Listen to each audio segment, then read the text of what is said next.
Welcome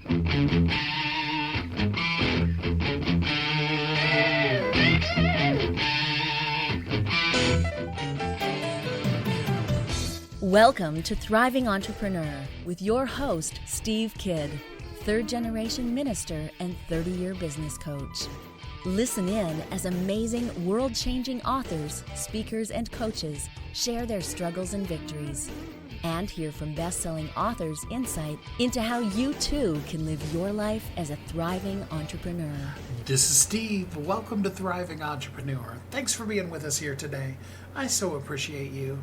I'm so grateful to get to spend some time with you again, talking about ways that you can up-level yourself and you can live your life as a thriving entrepreneur. It's such an exciting world to get to live in, where you get to be able to thrive in your life and in your business. I hope it feels as good for you today as it does for me. I feel a little bit of sunshine inside of me. Very warm outside too, and I hope that even if you're slugging through the snow, because I know it's getting to be that time of year again, that you really feel the sunshine inside of your heart. Today we want to jump right in. I've got two amazing guests with some incredible things to help up level you. I'm so excited about these people. I'm not even going to talk a whole lot here because I want to jump right into them. We have got some amazing things to share with you to help you really impactfully, effectively run your business and be profitable in it. Think about that for a minute. So if you have as your exit strategy for your company that you'd like to sell it, it's going to need to be a profitable company. People are going to need to see that you're actually making profit for the company. If your exit strategy is, hey, I'd like to go public with my company, guess what? They're not only going to want to see that you're profitable as a company, they're wanting to see if you're going to stay profitable, if you have a plan to be profitable. Because after all, if you go to investors, whether that be private investors or a publicly traded company, they want to get money back from their money. They, perfect world as a publicly traded company, want to get dividends every single month or every quarter from your company. And really planning profitability and having a strategy for how your business is running is appealing to people who would invest in you, is appealing to somebody who might buy you out. Guess what that really does more than anything else? And a lot of it seems like, I know the first time I heard it, it's like, yeah, it's a great long-term strategy, but what about today? Well, more than anything, what it does is it gives you a good today. It moves you out of the rat race of feast and famine, of worrying all the time whether or not you're going to have enough money, and really truly having a plan for being profitable, for making money, for making the difference that you're supposed to make, that you're intended to make, that you are going to make in this world. After all, that's really more than anything what it's all about, right? You have an amazing message to share with the world. You have an amazing product, good, or service that you offer out into the world. And you need to be profitable so that you can continue to do so, right? It just makes total sense to do that. And a lot of times I think we get so caught up in the day-to-day bills. I've done it. 2 hands up and stand up for those of you that are in Lisa Nichols' community. You know what I mean by that. Been there, done that, got the t-shirt. But it's so much better when we can employ a methodology on purpose that allows us the ability to be able to say, hey, you know what? I can run this company in a profitable manner. Because then when we are in control of our finances, instead of our finances being in control of us, we have that comfortable, safe, enjoyable, thriving life that we want to have to live as a thriving entrepreneur. We're going to take a commercial break and we'll be right back.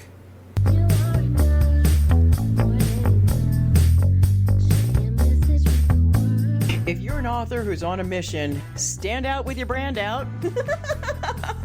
Check this out, guys. Yep, everything's marketing, and marketing is everything. Your existing book can become a best-selling book, or even, hey, like mine, a #1 international best-selling book in 5 days. Listen, if your business isn't known by everybody, it's obscurity, and that's death, right? The same thing is true for your book. If you're not happy with the way your book is performing, you got that far and then it just fell off the face of the planet kind of feeling, go to yourbestsellertoday.com. Schedule a talk with Steve. It's risk-free, it's guaranteed, it's proven. We've done it thousands of times. What are you waiting for? Yes, yourbestsellertoday.com. This time next week, you could have a beautiful seal on your book and get the attention that you deserve. Reach the people that you came to serve. Come on now. What are you waiting for? Grab a pen. Here we go. All you got to do is book a call, yourbestsellertoday.com. Go to yourbestsellertoday.com. Book a talk with Steve. It's proven, it's guaranteed, it's gonna happen. All you have to do is say yes to your destiny.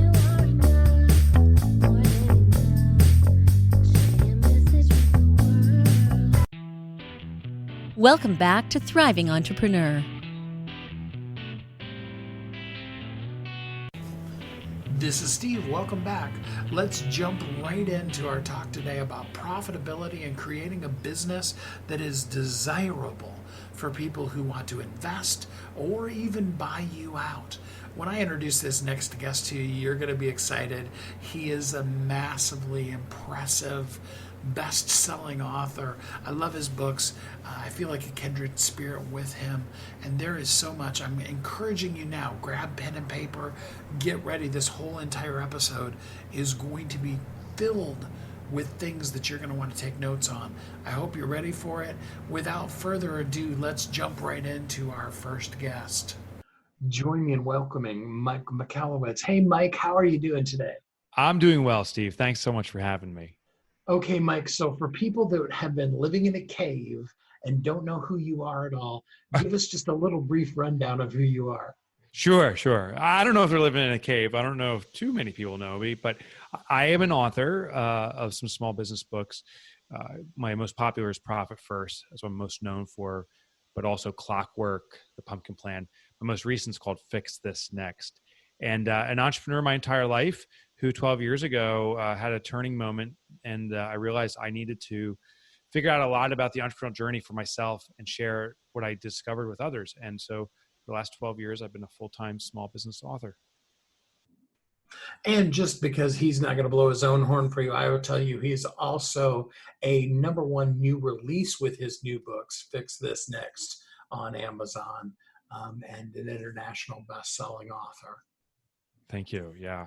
It's a pleasure to be recognized in that way. The most important thing to me, though, is the mission. Is there's this thing I call entrepreneurial poverty, where I don't know, Steve, if you experience this, but the day you start a business, it seems like your friends who have no experience around business think you're a millionaire and you're sitting on the beach, drinking Mai Tais and other cocktails. And the reality is we're working our butts off and we're not making money. That gap between the perception and the reality of entrepreneurship is what I call entrepreneurial poverty, and have devoted my life to eradicate that poverty. I think we need to be successful in all definitions because that provides for our economy. It provides employment for people. It provides for change in markets. So we need to make this work. Oh, I understand that one so well. I remember the first time I told my mom what I was making gross. Yeah. And she immediately was like, well, your brother could really use some help with. Oh my God. Yeah. Same with my parents. When I told my parents I'm going to start a business, God bless them. They said, we support you, but they're like, shouldn't you consider a real job? And it was said lovingly. And they were right. Like it was a hard journey, but it's also so fulfilling, and we can be so successful in all the definitions of success: freedom of time, financial freedom, joy. Having a platform of joy. It's just we have to we have to do the right things at the right time. I think that's the key. I'm going to fan out for you for just a second here, and then we're going to hone in on your books. But I am listening to Profit First on audio. I've gone through it reading, but I am so loving it. You get me. You just have the perfect snarky wit, and I just totally love it. Oh, that means the world to me. Thanks for saying that. Yeah, some people love it, some don't, and I respect that. I get it. But it is who I am and who you are, and I think it's necessary to be our true selves. So, does a person need to know the foundational elements of Profit First in order to read Fix This Next? No. And actually, you don't even necessarily need to read Profit First. Fix This Next was something I wrote when I discovered what I believe to be the biggest challenge that exists in the entrepreneurial space. And what it is the biggest challenge business owners have is knowing what their business's biggest challenge is. We're constantly putting out fires. We constantly reprioritize and reprioritize again. And so I wrote Fix This Next to be a very simple tool to pinpoint what to work on. One of the elements is profit, and Profit First may be the solution. But before we do anything, we need to determine what does the business most need from us next, and then concentrate our energies on that. So that's what Fix This Next does. So I'd say, if anything, Fix This Next is a starting point for many entrepreneurs, at least from the work that I've done. And they may find that then Clockwork or Profit First or one of my other books then satisfies the how-to once they know what to do. So, and of course, a person needs to read the whole book. So we're not going to give them the whole book, but give us a little taste of how do we know what is the next thing we should fix? How do we even know that we need to fix something? Maybe is where we should start. Yeah, it's a great question. Well, if you are having one of two experiences, one experience is that frustration of going in with an agenda, yet your business takes over your agenda because of the constant stream of emails and questions lined up outside your door and all these constant demands that pull you in different directions. If you, the business owner, are carrying the business on your back, that's a strong indicator that you need to fix something to remove the business off your back. The other experience is businesses is putting out fires and so forth, and then that one day where everything clicks. If you've ever had that, like wow, this was the day I've been waiting for. Clients are happy, money's rolling in. I finally have this figured out. But the day after that, if you return to work and it's totally out of control again, you're putting out fires, then you definitely need to Fix This Next. Because what that shows is that our business has something that you can do to make it click. You did something that came into alignment, but it only came in alignment for a day. How do we bring that around permanently? And that's why I teach and Fix This Next. The method to do it is what I call the business hierarchy of needs. And it's a little bit of a lengthy description, but I think it's important.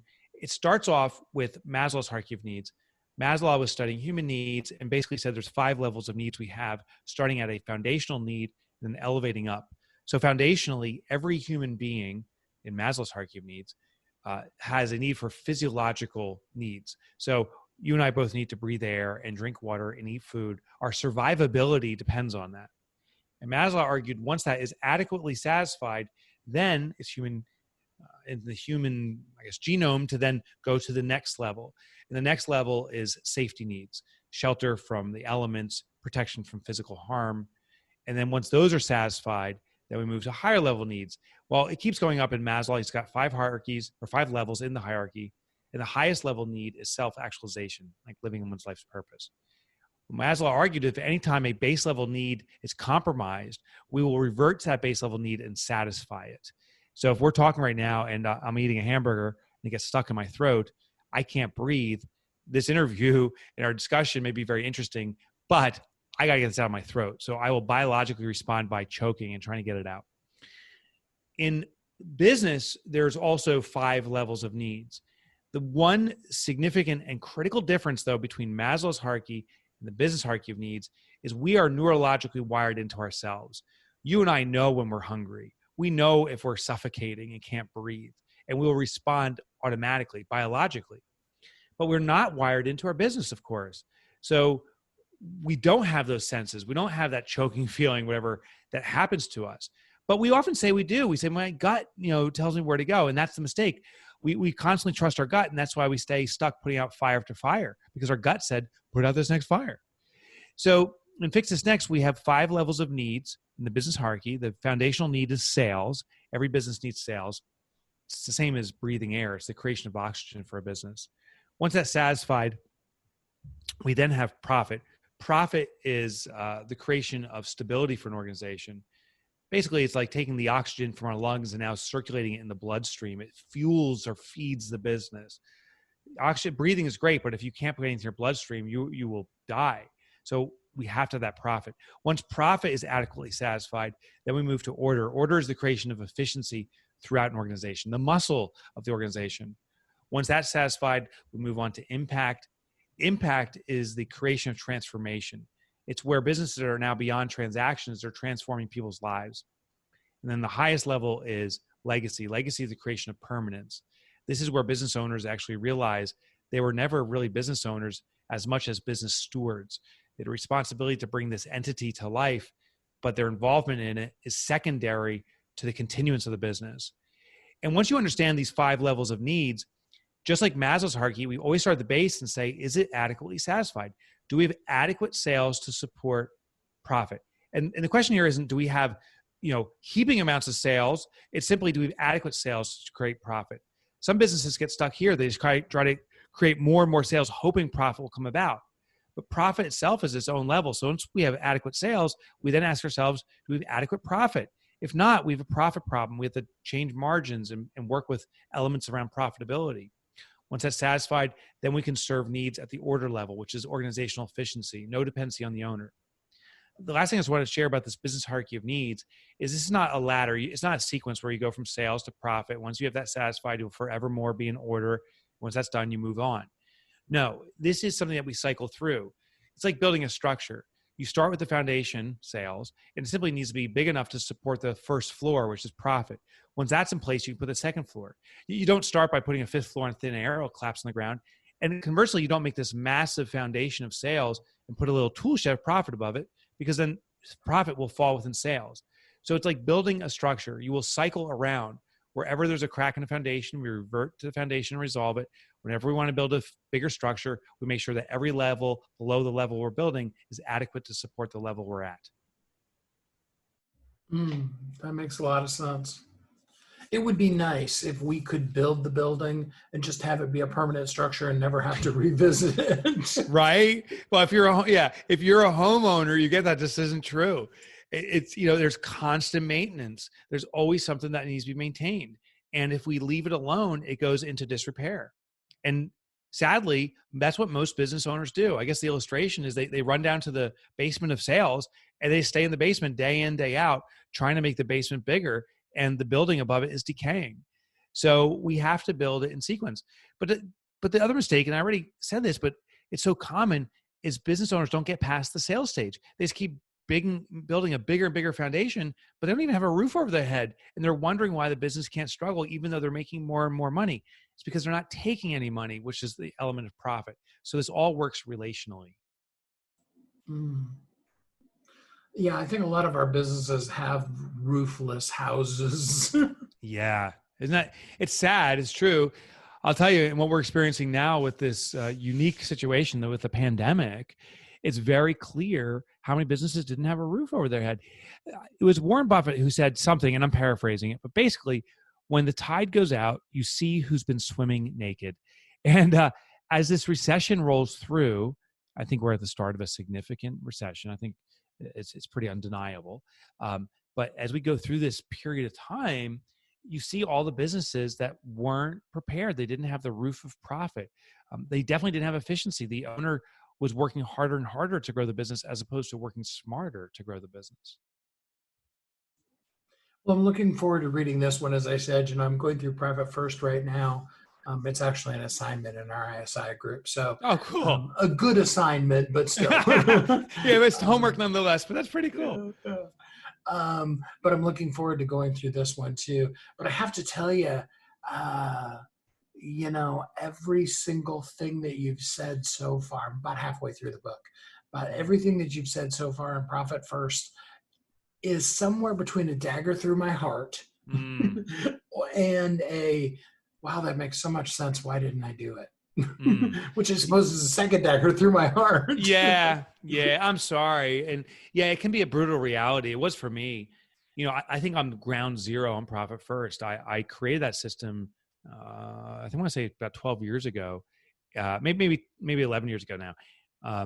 And when I first did it, I did it out of desperation and anger at myself because I was making money in my business, but the money would always flow away. There was never profit left over. And I realized I was cheating what my accountant was telling me to do, cheating the system. And what I mean by cheating, not stealing, I simply mean my accountant was saying to me, Mike, you have to log into your accounting system, look at the income statement, the balance sheet, the cash flow statement, look at these things collectively, and you'll know where your business stands financially. He said, the one thing you can never do is look at your bank account because that does not reflect what your business needs right now. And there may even be, cash in transit. So never look at that. But that's the one thing I did look at. I'd log in my bank account. If I had money, I'd say, great. And if I didn't, I'd panic and try to make money. Realizing that was my natural habit, I wrote Profit First to create a system that would capture that habit, allowing me to do what I always did. And that's what I think is necessary for humanity. It's very hard for us to change our habits, hard for us to change who we are. But it is easy to sustain an existing habit. So if we can create a system that channels that habit to get the outcome we want, we'll be very successful.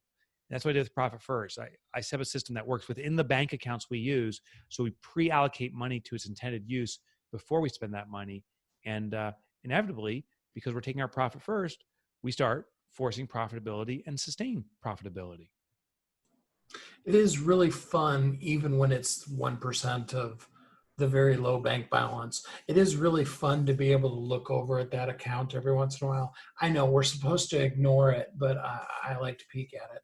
I gotta be honest. I peek every so often too, but it's inaccessible for me, which is nice. I have a second bank, and I can look at the balance, but I can't withdraw money without getting a certified release of the check.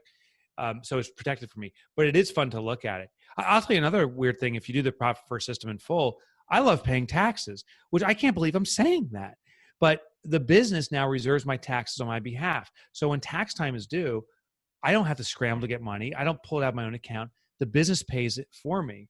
And it feels great. I don't enjoy paying the tax part, but I feel great that I don't have to worry about the taxes. And that's a good feeling. Yeah, absolutely. During this time that we're going through, and I've had this thought several times, it's like money grows on trees, which it doesn't actually. Wouldn't that be cool? Yeah.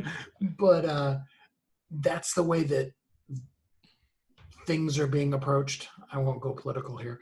Yeah. But there's a real sense in a lot of people I talk to that it's like, how do I make sure I get mine? Yeah. What do we do to combat that mindset versus having a profitable, growing business when we're in weirdness like what we've got going on right now? Yeah, that's a difficult thing to navigate, but I think the way to combat it is simply awareness of what's happening. So the awareness is a herd mentality. It's called mass psychology. And what mass psychology is when there's shift afoot, we replicate other people's behaviors.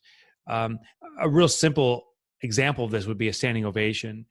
I strongly suspect, Steve, at some event, at some time, you've given standing ovations. I also suspect it was a rare occasion, maybe never, that you were the first person to stand because it's uncomfortable. But then as another person stands next to that first person and then another, then it becomes uncomfortable to sit. If you're the one sitting down, staring at everyone's ass as they're standing in front of you clapping, it's uncomfortable. So we replicate the behavior. What happens in mass psychology is the same thing. Now, it happened with toilet paper during this pandemic. Like some guy somewhere was out at a Walmart or something. He's buying toilet paper. There's news playing over the TVs in the store, and it says there's a COVID pandemic. And he may not even notice. He's like, you know what? We need an extra pack at home, and grabs a second roll. Well, now someone's observing that, and they correlate it. Oh, there's a COVID pandemic, and this guy grabbed 2 rolls of toilet paper. 2 packs. I better buy another pack. And now that in that little pocket, wherever that was, that's the ground zero for toilet paper consumption. People start replicating it. And that store is now out of toilet paper. So what happens? Those people call their friends and say, listen, there's a run on toilet paper at the store. You better go somewhere else.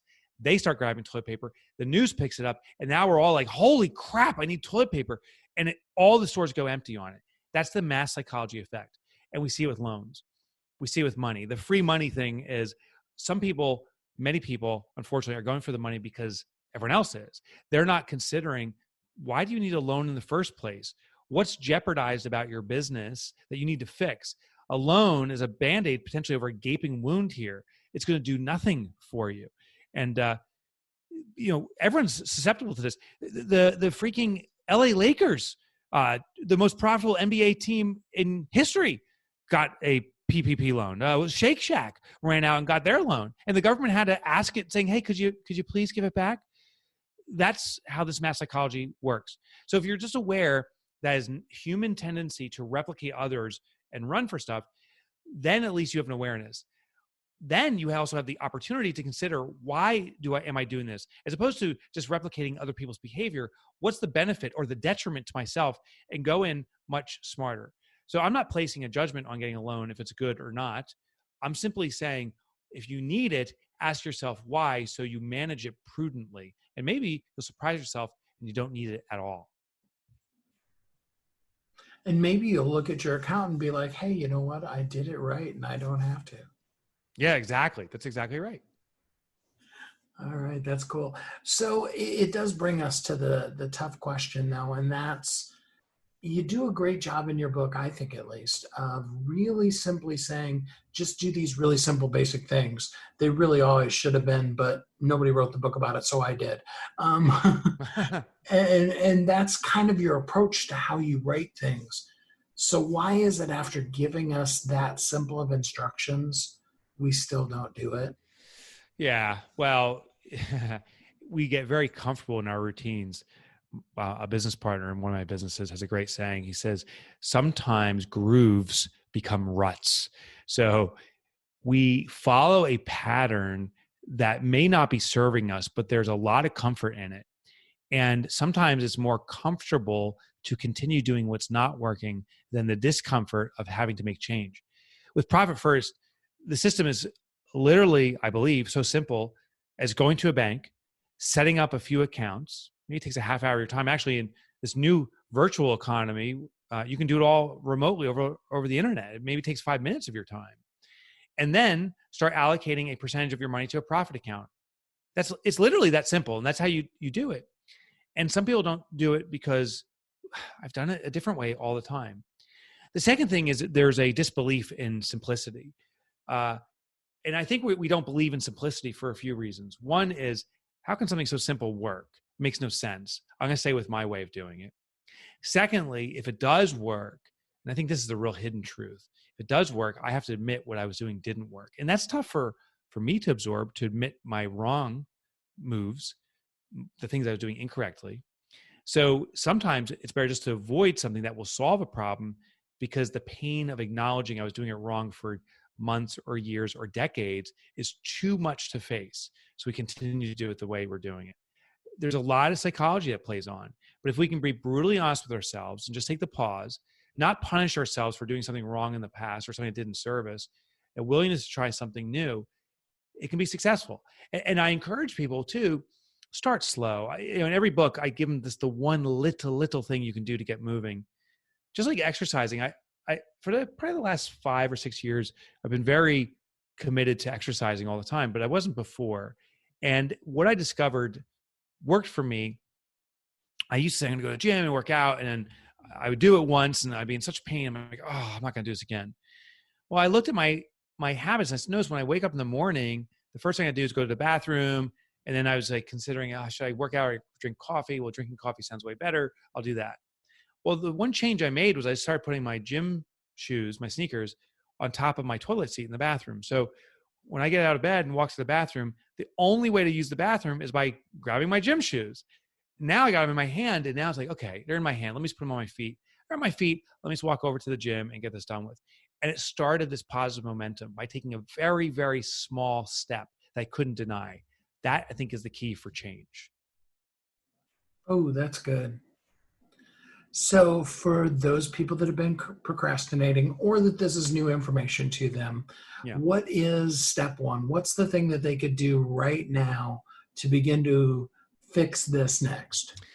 Yeah. So the first thing is don't punish yourself. So if you ever procrastinate, don't punish yourself, because my fear is then you'll justify procrastinating more by beating yourself up and say, I'm not worthy. It's okay. You did. It's no longer okay to continue. That's the way to position it. And if it's new to you, immediate action always serves you. So no matter what, take action. I think the smallest, simple step, because you can do it immediately if you have access to a computer, is go to fixthisnext.com. It's a site set up. The reason is there's a free evaluation there, and there's no sign up and there's no download. You simply fill out this evaluation of your business. It may take 5 minutes, but I think it's 5 minutes invested very effectively, because the system will report back to you what your business needs from you now. And so instead of trying to do everything and putting out fires, now you know the one thing to do, and you have direction, a way to march, a map. That you can do in the next 5 minutes, and that will serve you going forward.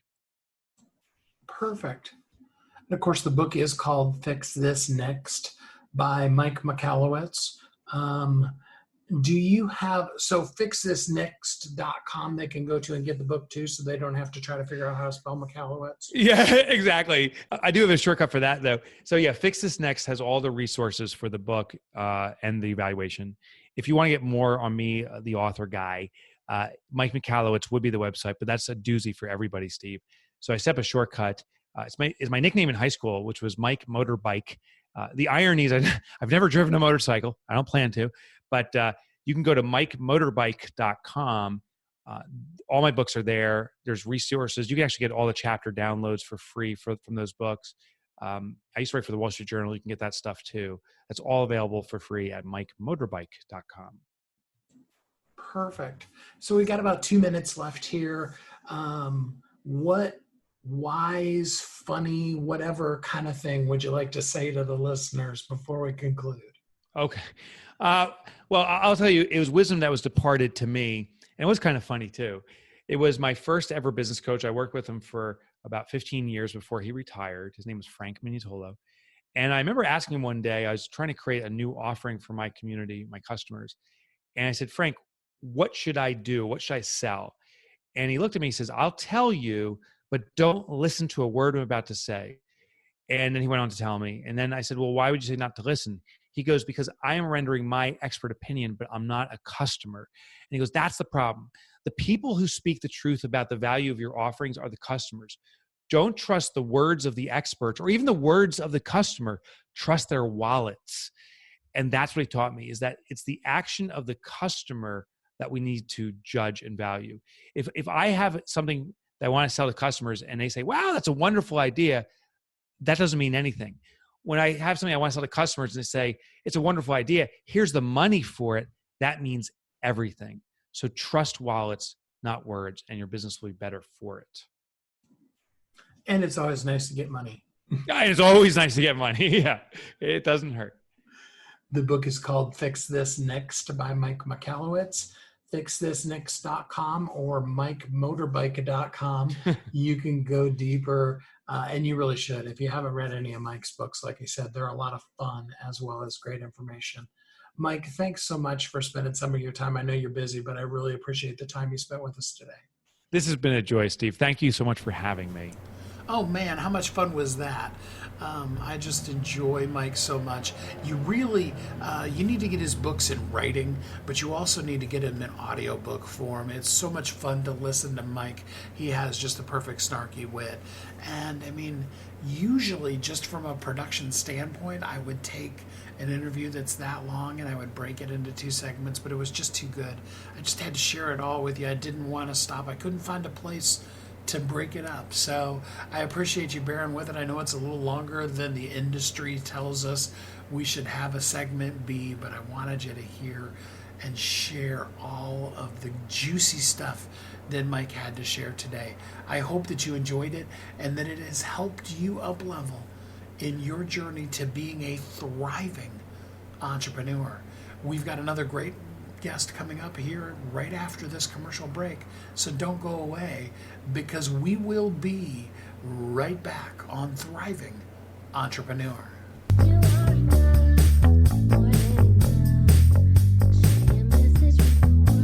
If you're an author who's on a mission, stand out with your brand out. Check this out, guys. Yep, everything's marketing, and marketing is everything. Your existing book can become a best-selling book, or even, hey, like mine, a #1 international best-selling book in 5 days. Listen, if your business isn't known by everybody, it's obscurity, and that's death, right? The same thing is true for your book. If you're not happy with the way your book is performing, you got that far and then it just fell off the face of the planet kind of feeling, go to yourbestsellertoday.com. Schedule a talk with Steve. It's risk-free, it's guaranteed, it's proven. We've done it thousands of times. What are you waiting for? Yes, yourbestsellertoday.com. This time next week, you could have a beautiful seal on your book and get the attention that you deserve. Reach the people that you came to serve. Come on now. What are you waiting for? Grab a pen. Here we go. All you got to do is book a call, yourbestsellertoday.com. Go to yourbestsellertoday.com. Book a talk with Steve. It's proven, it's guaranteed, it's gonna happen. All you have to do is say yes to your destiny.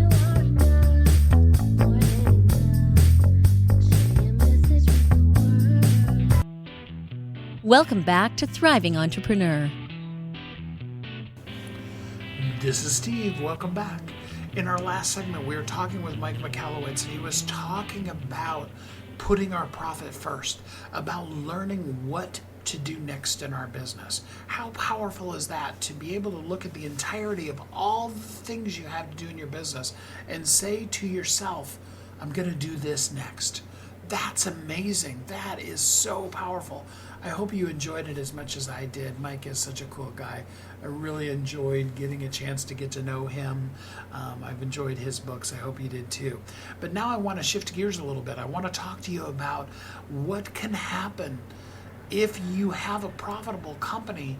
What can you do to sell your business, to acquire a new business, to get investors, to become a publicly traded company? There's some interesting things that investors in business look at that you as a business owner need to understand with your company, so that you can really allow profitability to give you a maximized, great, thriving lifestyle. With that said, let's jump into our next guest. Join me in welcoming Carl Allen. Hey, Carl, how are you doing today? I'm great, Steve. Thank you so much for having me on the show. So tell us a little bit about you and what got you to this point in your life. Yeah, sure. So I've been a buyer and seller of businesses for coming up on 28 years. So I left university in 92. I went to work for a Wall Street investment bank, did lots and lots of big deals with large corporates. And then the last kind of real job I had, if I can call it that, was I was the director of M&A for Hewlett Packard. And I was buying businesses for them all over the world. This was back in 2008. And then one day I suddenly decided I didn't want to do this anymore. I was in Russia closing a deal, and my wife went into labor 4 weeks early in the UK. So I had to fly home quickly, almost missed the birth of my son, who's now 12. So I quit. I walked away from about $1 million worth of options just to be with my family. And then after a few weeks, I got really bored, decided to become a business broker who buys and sells businesses for people. And instead, I ended up acquiring the business myself that I was hired to sell. And then it took me down a journey, which I'm still doing, of buying, growing, and then selling profitable small businesses. That's awesome. So of all the businesses, this is totally an unfair question, of all the businesses you've worked with, which one was the most fun? Oh, that's a really, really good question. I would have to say my first ever deal, just because whilst I was classically trained in mergers and acquisitions, I knew how to buy businesses with my eyes closed. I'd done it hundreds of times on large corporates.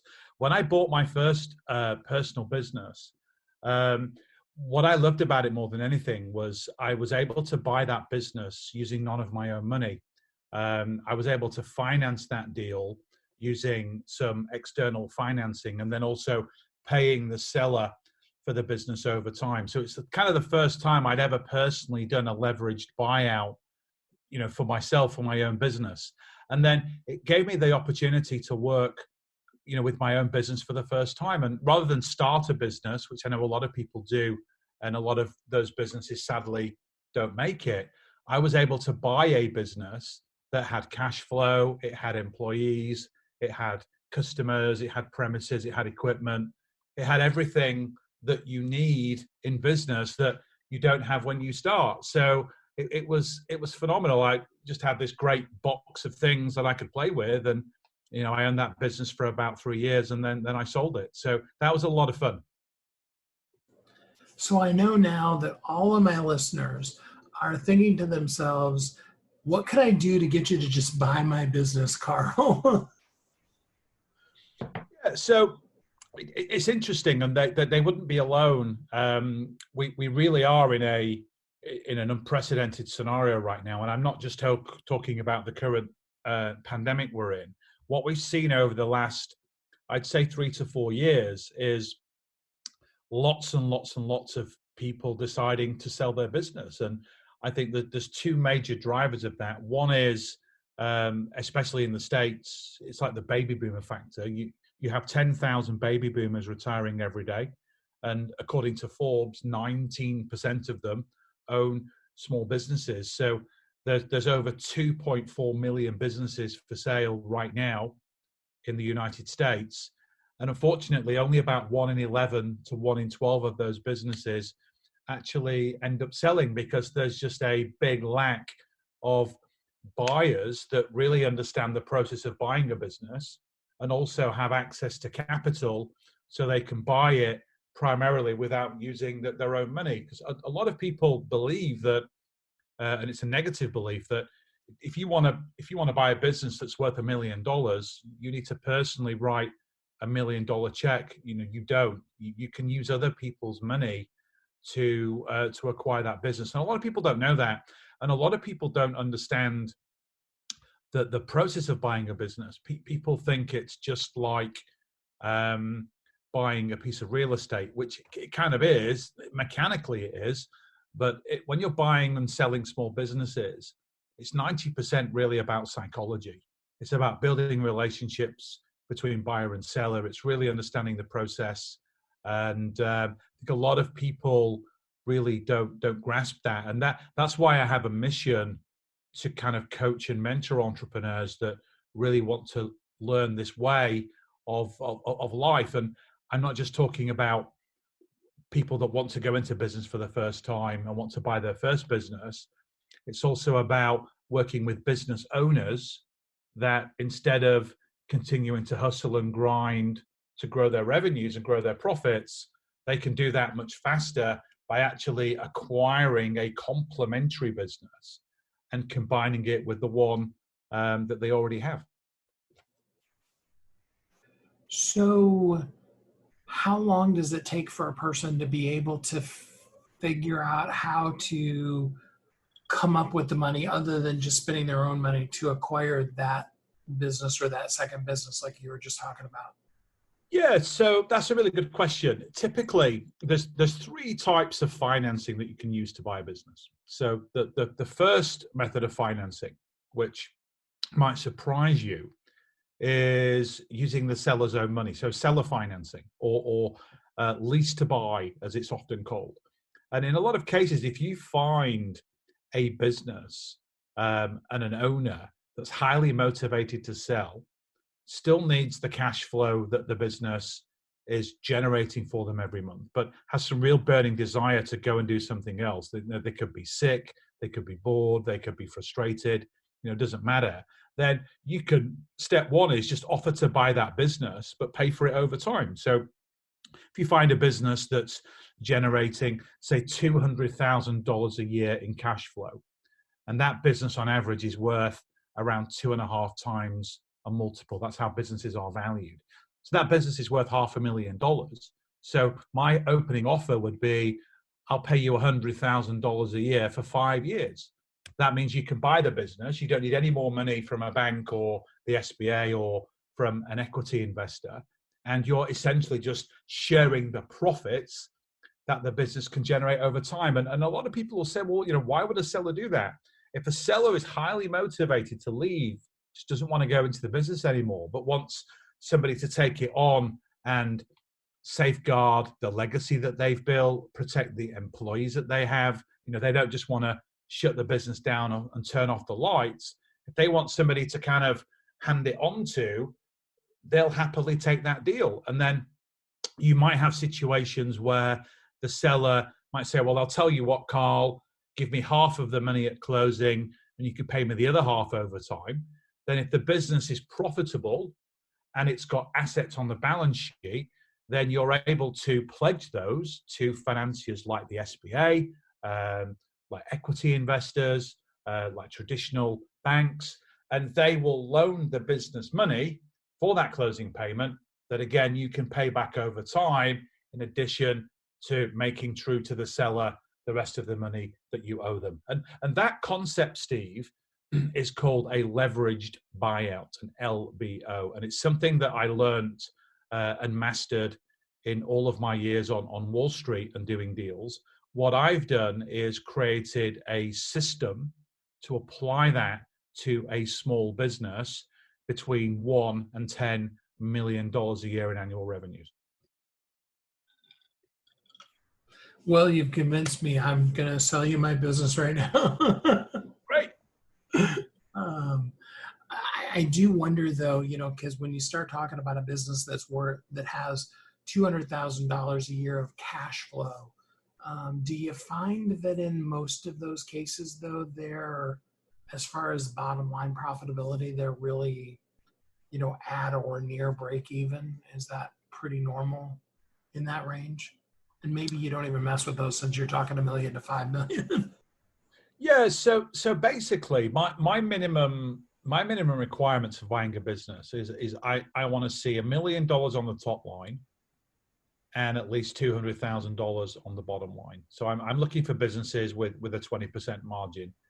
Would I buy a business doing 2 million in revenues, making 200 in profit? I would, because I know that I can probably increase those profits by adding all the value into the business that I can do. So one of the other things that I see a lot, and this is one of the reasons actually why most businesses don't sell. And if you've got listeners that are looking to sell a business, this is the best piece of advice that I can give them, is you have to separate yourself from the day-to-day operational demands of the business. You have to work on your business, not in your business. Because if you work in your business and the business is 100% dependent on you to function, so you can't go on vacation, you can't get sick, the business only works if you show up and you're in it, then I actually don't think you have a business. I think you have a job in your own business, and often it's the worst job in the world. Successful businesses that sell and sell profitably are where the owner and the business are separate. So the owner can step away, go on vacation, do whatever, but the business still functions. It has systems, it has processes, it has people in that business that can operate it independently of the owner. Like the owner can be the visionary, the strategist, the deal maker, but not the person that's doing the day-to-day tactical and technical work that the business does. So that's my best piece of advice for someone that's looking to sell. You've got to separate yourself out of the daily operation. Otherwise, no one's going to buy it. Because if you were to sell me your business and you were in that business 50 hours a week and it only worked if you were in it, when you leave, then basically I'm just buying your job. I'm not buying a business that's going to generate cash flow, whether I'm in it or not. So that's a massive thing that I'm seeing in the US right now. That makes so much sense. And a lot of businesses I know, they don't have any of those systems. They're just running as hard as they can. So yeah. So tell me a little bit about what a person can do to really set their business up to be juicy, tasty little morsel that you just want to swallow up? So a lot of it comes down to, I think, being differentiated. And if you look at the if you look at the valuation multiples for small businesses, as I mentioned before, the surveys put out every quarter. Q4 of 2019, the average small business, so a business sub $5 million in revenues in the US, in Q4 of last year, sold for just over 2.5 times its cash flow, which sounds really low, but that's the average of all the deals that the 50,000 or so deals that were done in Q4 of last year. And what drives that multiple up or down is a number of things. So the first one is businesses that have kind of high barriers to entry. So if you own a business that is proprietary in some way, so you have some patented method of doing things, or you have other IP, or you're just differentiated by price or by service or by value to the customer, those are things that increase multiples. Yet if you're a complete commodity business that has no barriers to entry and anyone can really just set up tomorrow and do that, that's something that drives your multiple down. Another way to really drive valuation is to really set a vision for the buyer of what they can do with this business. So really identify what the growth opportunities might be. So you could be sat on a business that's doing, say, $2 million a year, and just because it doesn't fit your lifestyle or your mindset or your goals, show how this can quickly become a $5 or $10 million business with the right level of investment and the right level of scale. Businesses with really strong profit margins command a higher multiple. And then businesses that are really kind of proprietary. So you're doing things different, and they have what I call a unique mechanism. And you have a very diversified customer base, and lots of raving fans and great customer service and all those great things. So it's all about making your business as unique as you possibly can and really standing out from the rest of your market. Because what's really interesting, Steve, when I talk to small business owners, and I talk to them every day, because I teach this process, but I'm an active business buyer through my private equity firm, and I'm talking to sellers all day long. And one of the key questions I ask them is how do you compete with your competitors in the marketplace? And 9 times out of 10, a business owner will tell me, yeah, we don't have any competition, Carl. We're unique. And obviously they do. It's all about how you differentiate yourself from those people. And for a lot of people, they don't know the answer to that question.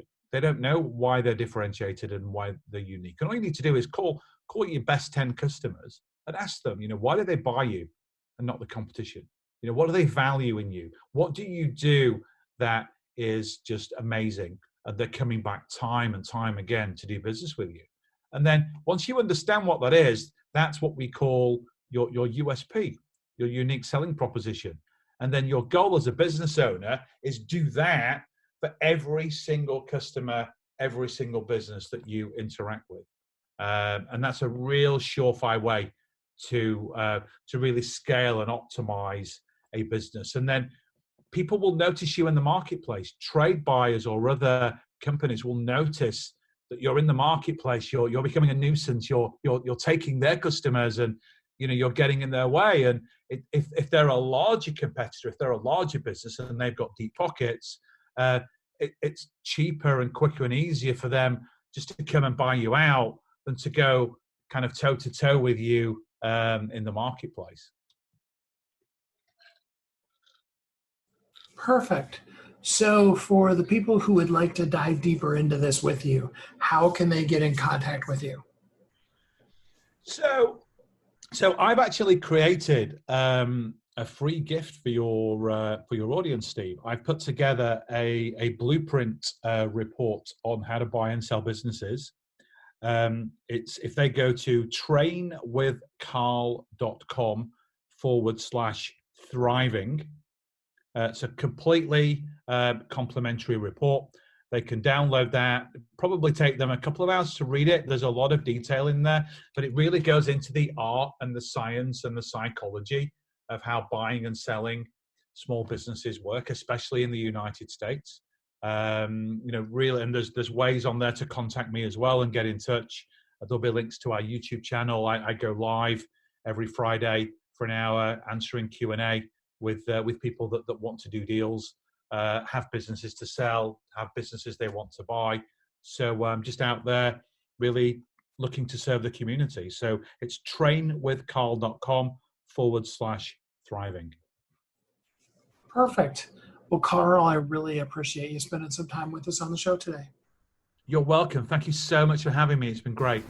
I appreciated that so much. I don't know about you, but I have pages of notes, lots of things that I'm working on in my own business, thanks to all of the advice that we received on this episode. I want to try to always bring you powerful guests that have amazing messages to inspire you, but to also help you in your business. I want you to be inspired to say, hey, I've got a message that I need to share with the world, and I want you to up-level what you're doing in your life and your business. For some of you, you're saying, Steve, my business isn't really taken off yet, or maybe you even are just working in the corporate job, and maybe you aspire to a company, maybe you don't. But there are some things that in profitability, when we really look at our money from the same way that we look at it when we want to be appealing to an investor and we want to live a profitable lifestyle, there are so many things that are good for us in managing our money in that way.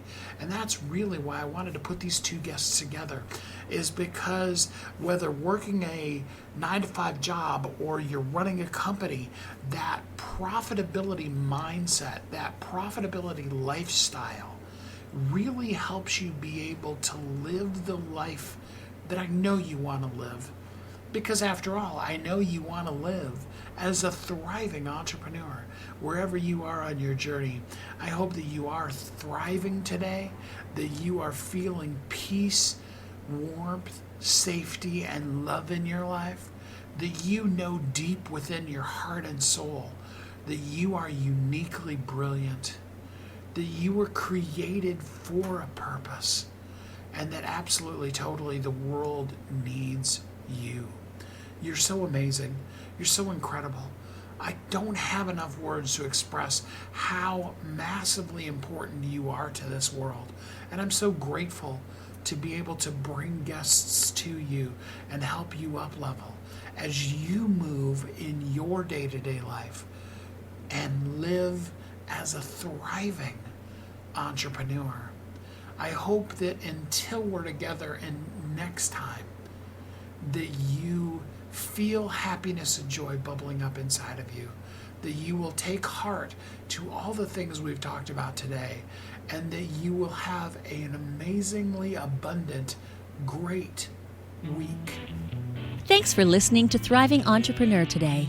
If you want to get your question answered, send an email to questions@wehelpyouthrive.com.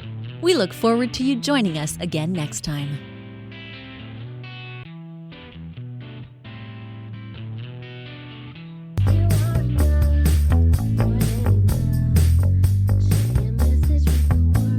If you're an author who's on a mission, stand out with your brand out.